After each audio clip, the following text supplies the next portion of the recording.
Merci Madame la Présidente, Madame la Première ministre, Monsieur le Président de la Rada, mes chers collègues.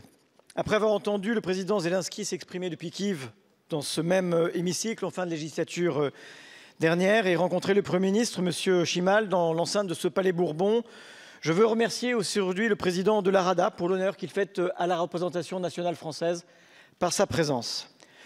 Je veux vous renouveler ici, Madame la Première ministre, devant le président de la Rada, le soutien indéfectible des députés socialistes et apparentés aux actions et à l'aide en faveur de l'Ukraine, de la France et de l'Union européenne menée depuis ce funeste 24 février et évidemment soutenir les sanctions décidées à l'encontre de la Russie de Vladimir Poutine et de ses dirigeants. Nous avons eu, vous le savez, plus souvent qu'à notre tour, l'occasion de dire ce soutien à travers le dépôt ou le vote de résolution. Nous avons pu également le faire de façon plus directe à travers la voix de Valérie Rabault lorsqu'elle vous accompagnait, Madame la Présidente, lors d'un déplacement d'une délégation française en Ukraine.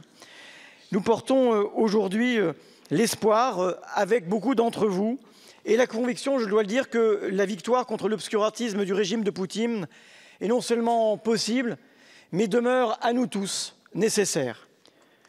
Une victoire, je le dis, qui ne pourra être complète que lorsque l'Ukraine aura recouvré sa pleine et entière souveraineté, c'est-à-dire ses frontières internationalement reconnues, celles de 1991.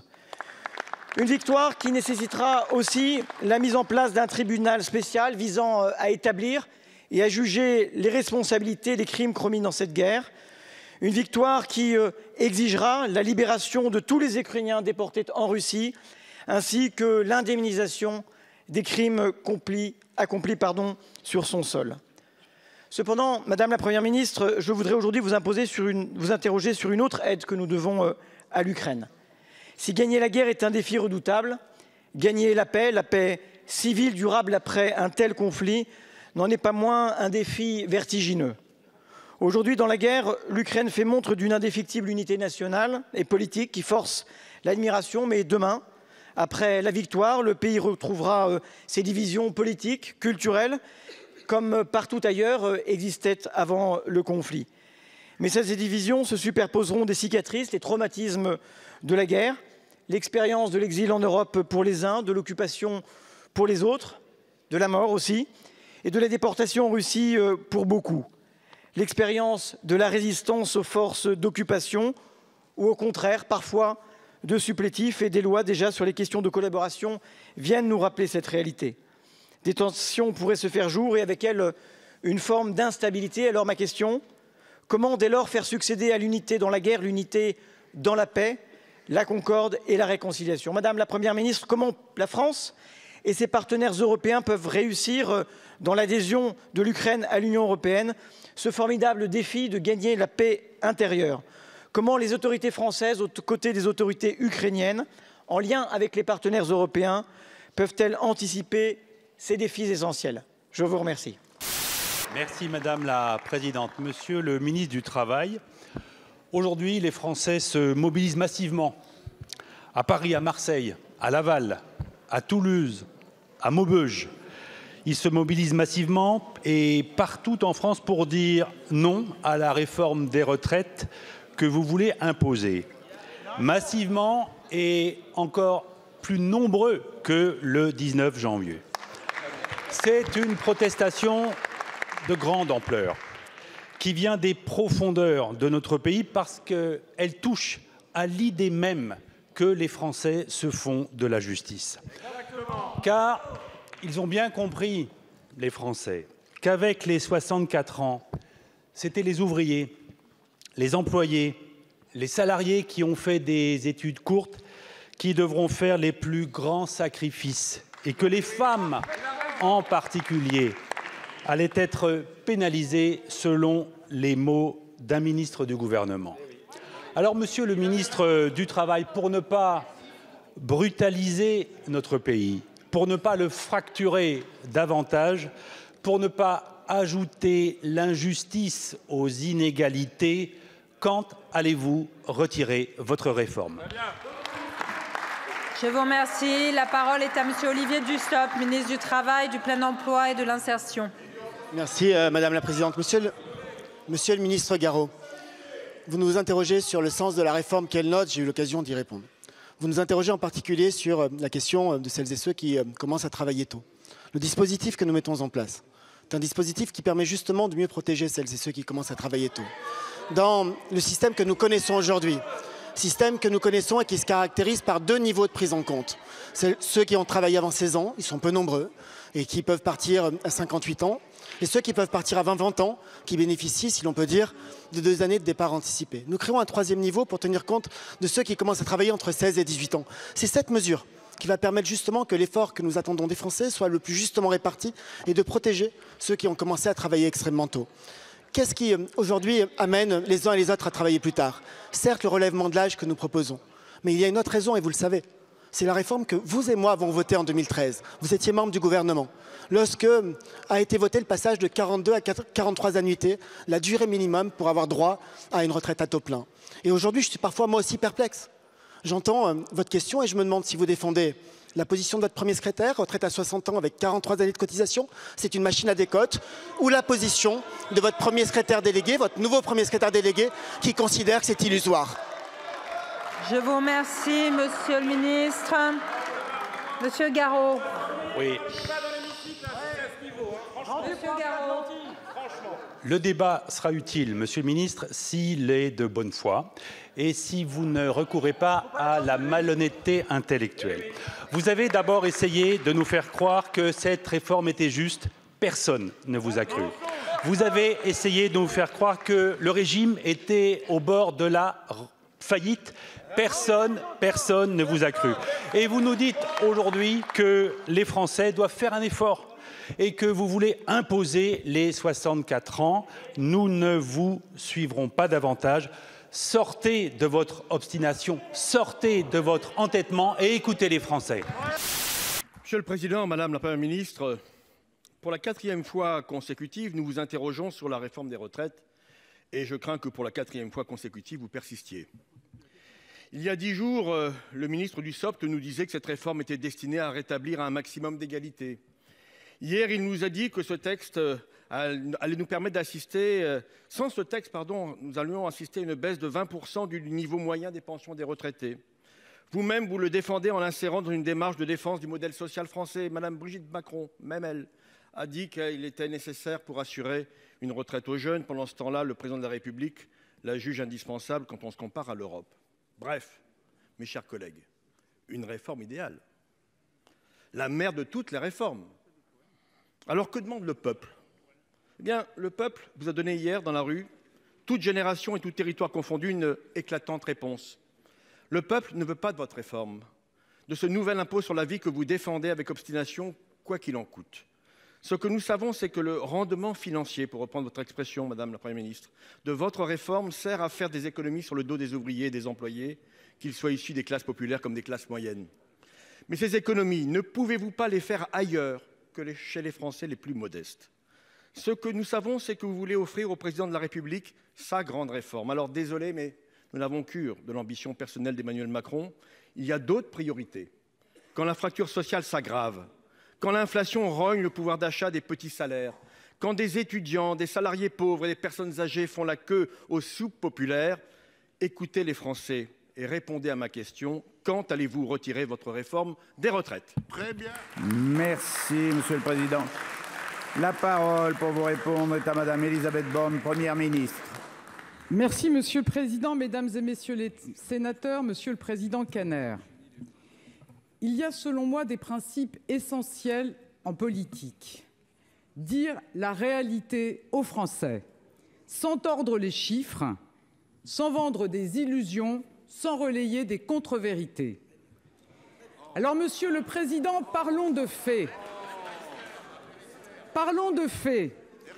Aujourd'hui, le nombre d'actifs qui cotisent diminue par rapport au nombre de retraités. C'est un fait. Dans les années 50, il y avait 4 actifs pour 1 retraité.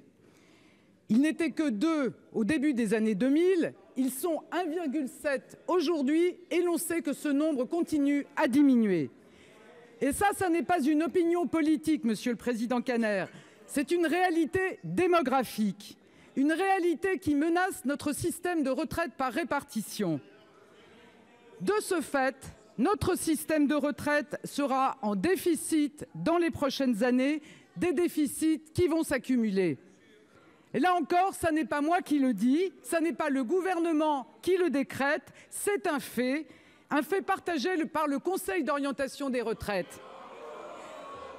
Et je vous le rappelle, aucun scénario du corps ne prévoit l'équilibre en 2030.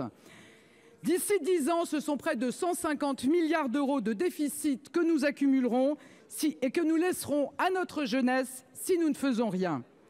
C'est pour cela que le premier président de la Cour des comptes a déclaré la semaine dernière que notre système de retraite n'était pas soutenable en l'état et qu'une réforme était indispensable. Voilà pour les faits, Monsieur le Président Kanner. Alors passons aux conséquences. Ce dont nous avons discuté avec les organisations patronales, avec les organisations syndicales, avec les différents groupes parlementaires, c'est d'assurer l'avenir de notre système de retraite par répartition en travaillant progressivement plus longtemps. C'est ce qu'ont fait tous nos voisins européens. C'est aussi le choix que des majorités, c'est ce qu'ont fait tous nos voisins européens, c'est aussi le choix que des majorités de droite et de gauche ont fait avant nous. Et je vous rappelle, Monsieur le Président Kanner, que vous avez vous-même, avec le Parti socialiste, soutenu la réforme de Madame Touraine qui allait exactement dans ce sens.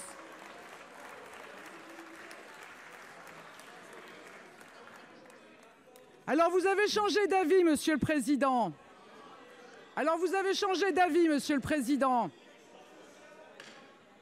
Collègues, si vous n'écoutez pas la réponse, je doute que le président Kanner puisse ensuite répondre. Alors laissez Madame la Première ministre s'exprimer. Le président Kanner répondra à Madame la Première ministre. Donc vous avez changé d'avis, Monsieur le Président Kanner, c'est votre droit. Mais alors, que proposez-vous? Pour financer notre modèle social et pour combler ce déficit, il n'y a que deux autres options. Soit vous voulez baisser les pensions et vous pénaliserez les petites retraites et les classes moyennes en les privant du fruit du travail d'une vie. Soit vous voulez augmenter drastiquement les cotisations et les impôts, pesant sur les salaires ou pénalisant les artisans, les TPE, les PME, tous ceux qui font notre vie économique, brisant ainsi la dynamique de l'emploi. Alors, Monsieur le Président Kanner, puisque nous partageons une volonté commune de vérité, dites-nous, quelle alternative vous proposez aux Français? La baisse du pouvoir d'achat ou la hausse du chômage? Mesdames et messieurs les sénateurs, notre projet est animé par une seule volonté, assurer l'avenir de notre système de retraite par répartition.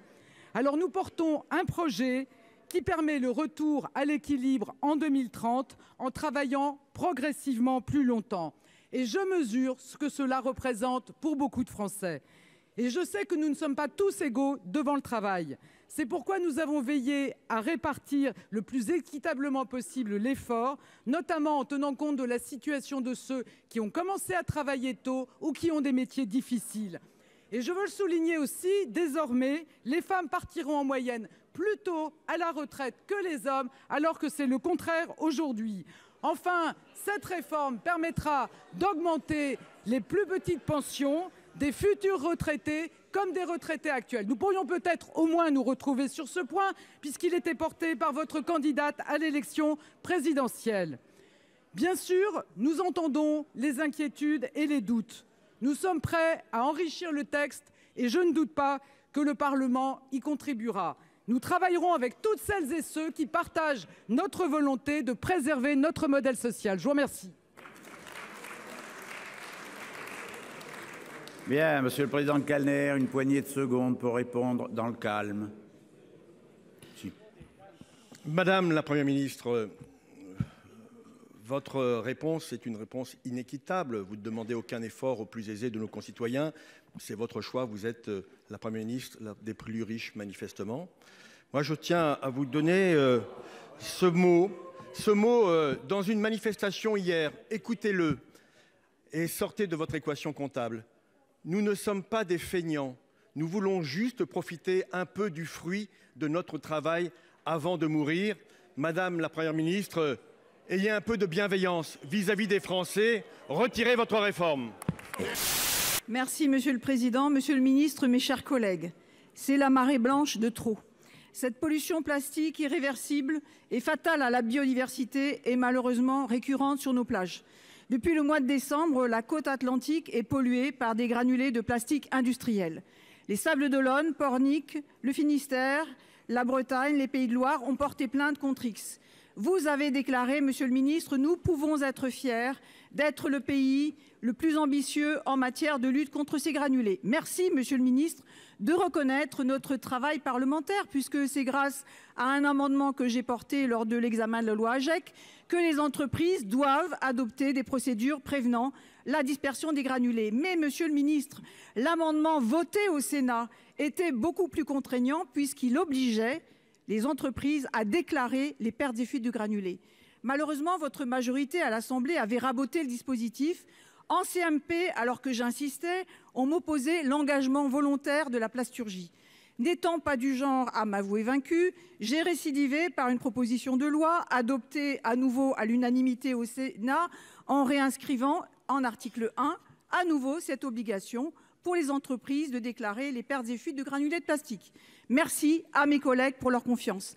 Par conséquent, Monsieur le Ministre, vous avez un véhicule législatif à votre disposition pour une action très concrète. Mais la France n'est pas la seule concernée. Le naufrage du porte-container Express Pearl en 2021 au large du Sri Lanka a provoqué sans doute la plus grande marée blanche qu'on ait jamais connue. Vous pouvez aussi œuvrer au niveau international à la création d'un fonds d'indemnisation à l'instar de celui qui existe pour les marées noires et qui s'appelle le FIPOL. La production plastique, Monsieur le Ministre, est en croissance exponentielle. Porter plainte, c'est un peu court, Monsieur le Ministre. N'est-il pas temps d'encadrer davantage cette production ? Merci. Pour vous répondre, la parole est à Monsieur Christophe Béchu, ministre de la Transition écologique et de la cohésion des territoires. Monsieur le Président, Mesdames et Messieurs les sénateurs, Madame la sénatrice Préville. D'abord, je vous remercie pour votre question et je voudrais remercier le sénateur Joël Guerriau qui, en nous alertant sur ce sujet, il y a déjà 15 jours, a précisément permis qu'il y ait à la fois un degré dans la vigilance qui soit franchi et un dépôt de plainte avec Hervé Berville que nous avons rendu effectif le vendredi qui a suivi les questions au gouvernement ici au Sénat. Deuxièmement, la situation que vous décrivez, elle s'est étendue à la Manche et à une partie des côtes flamandes à l'occasion du week-end, puisque cette fameuse marée blanche qui a commencé au niveau de la Vendée, puis de la Loire-Atlantique, renforçant très fortement la présomption qu'il s'agit bien d'un container compte tenu de la traînée avec laquelle nous nous retrouvons. J'ai eu l'occasion de dire, qu'on ne s'avouait pas non plus vaincu par rapport au sujet, que la loi AGEC, quelle que soit l'appréciation qu'on porte sur le degré de vigilance, elle est effective depuis le 1er janvier 2022, que nous venons de terminer sa première année d'expertise et j'ai annoncé que les rapports d'audit que nous attendons désormais sur cette première année, site par site, seront publiés pour qu'on s'assure que l'effectivité de ce dispositif soit effectivement totale. La suite, c'est fin mai à Paris. C'est la façon, dans le cadre international, d'obtenir dans le cadre du traité d'élimination des plastiques, que nous puissions faire en sorte que ces GPI, ces granulés plastiques individuels, soient effectivement beaucoup mieux encadrés à une échelle mondiale. D'autant que dans la continuité de ce que nous constatons sur nos côtes, un certain nombre d'enquêtes ont permis de révéler à quel point le phénomène se retrouvait a fortiori avec beaucoup plus d'ampleur dans d'autres pays et sur d'autres continents, montrant l'étendue de ce fléau. Donc nous partageons votre indignation, nous partageons votre volonté d'agir, nous partageons surtout la volonté de faire en sorte qu'on ait un cadre international contraignant en attendant de mesurer si les premières mesures prises sur le plan national sont suffisantes ou s'il convient de les renforcer un an après leur mise en œuvre. Merci Monsieur le Président. Monsieur le Ministre, la Fondation Abbé Pierre a présenté ce matin son 28e rapport sur l'état du mal-logement en France. Les femmes sont les premières victimes de ce mal-logement. Les mères célibataires, dont un tiers sont pauvres, vivent souvent dans des logements précaires et sous-dimensionnés. Pour les Français modestes et même pour les Français de conditions moyennes, le parc locatif privé est totalement inaccessible. Aucun territoire de cette France n'est épargné. L'insuffisance des réponses publiques pour rendre le logement abordable fait qu'aujourd'hui, plus de 12 millions de Françaises et de Français se trouvent fragilisés. Ces dernières années, vous le savez, les aides au logement et le logement social, à travers le prélèvement sur la RLS, la hausse de la TVA, ont été la cible des économies budgétaires de l'État. Conséquence, la production HLM est au plus bas depuis, avec moins de 85 000 logements construits en 2022. Une diminution de 30% par rapport à 2017. Désormais, 2,3 millions de ménages sont en attente d'un logement social. Alors oui, monsieur le ministre, vous avez mis les moyens en matière d'hébergement d'urgence. Pour autant, les ouvertures de places d'hébergement ne suffisent pas à faire une politique globale du logement. L'accompagnement social de la politique du logement reste d'abord insuffisant. Les parcours résidentiels sont à l'arrêt. La précarité énergétique s'accroît. En ce sens, monsieur le ministre, ma question est simple. Face au constat de la Fondation Abbé Pierre, toujours plus douloureux chaque année, comptez-vous changer le cap de la politique du logement de ce gouvernement? Pour vous répondre, la parole est à monsieur Olivier Klein, ministre délégué chargé de la ville et du logement. Monsieur le Président, Mesdames et Messieurs les sénateurs, Monsieur le sénateur Denis Boide. Oui, vous avez raison, le calendrier est celui de la présentation du rapport de la Fondation Abbé Pierre ce matin et j'y étais comme tous les ans présent pour échanger et faire valoir la réalité de l'action du gouvernement. Oui, il y a des mal logés en France. Oui, nous nous battons chaque jour, tous, je crois, pour que cette situation ne dure pas. Le gouvernement, vous l'avez dit, s'est engagé et a maintenu les places en hébergement d'urgence et surtout, le gouvernement précédent a lancé le plan quinquennal Logement d'abord. Le plan quinquennal Logement d'abord, c'est celui qui fait sortir de la précarité, celui qui fait sortir de la rue, celui qui fait sortir de l'hébergement d'urgence est une réussite majeure. 440 000 personnes, grâce à ce plan, sont sorties de la rue, de l'hébergement d'urgence pour avoir un logement. C'est plus de 200 000 places de personnes qui ont réglé leurs problèmes que lors du quinquennat de François Hollande et c'est un succès à mettre au profit du gouvernement précédent. Ce matin, au Conseil des ministres, avant d'aller à la Fondation Abbé Pierre, à la demande du président de la République et de la Première ministre, j'ai présenté le futur plan Logement d'abord qui sera une priorité du gouvernement de faire aussi bien, de continuer à accompagner les plus fragiles et les plus précaires. Mais vous avez raison, pour pouvoir réussir cette politique du logement, il faut construire plus là où il y en a le plus besoin. Il faut, comme on l'a dit, tenir nos engagements en termes de sortie des passoires énergétiques. Il faut tenir nos engagements en termes de lutte contre l'habitat insalubre. Il faut tenir nos engagements en termes de réhabilitation des copropriétés dégradées. C'est tous ces sujets que le gouvernement et que la Première ministre ont souhaité mettre au débat lors du Conseil national de la refondation sur le logement. C'est tous ces sujets sur lesquels nous travaillons, que nous co-animons avec Christophe Robert, le président de la Fondation Abbé Pierre, et Véronique Bédag, qui anime à mes côtés le travail du CNR Logement. Et je peux vous assurer que nous ferons des propositions à la hauteur des besoins. Merci. Monsieur Boide. Monsieur le ministre, j'entends vos réponses et je sais l'effort que vous faites. Mais enfin, il y a un manque cruel de logement social dans ce pays. Vous savez comme moi que les prélèvements que vous avez faits au travers de la RLS sur les bailleurs sociaux font qu'aujourd'hui, ils n'ont plus les moyens de construire de logements. Vous savez très bien que sur la problématique de la population de ce pays, avec 70% de gens qui sont éligibles au logement social, c'est du pouvoir d'achat que vous lui donnez. Alors vous avez dit vous-même, la bombe sociale de demain, voilà la réponse que vous avez dit concernant le logement social. Effectivement, monsieur le ministre, faites un plan Marshall pour le logement.